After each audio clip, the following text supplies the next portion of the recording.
Конституция Республики Ингушетия, статья 11. Возвращение политическими средствами отторгнутых ингушских территорий и восстановление территориальной целостности Республики Ингушетия – важнейшая задача государства.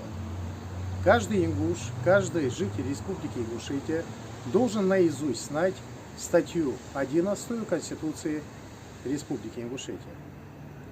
Наша политическая борьба будет продолжаться до тех пор, пока последняя пять ингушской земли не вернется в родную гавань. Город Владикавказ, пригородный район – это Западная Ингушетия. Мы будем бороться всеми политическими средствами за восстановление исторической справедливости и возвращение насильственно отторгнутых ингушских земель, находящихся незаконно в составе Северной Осетии.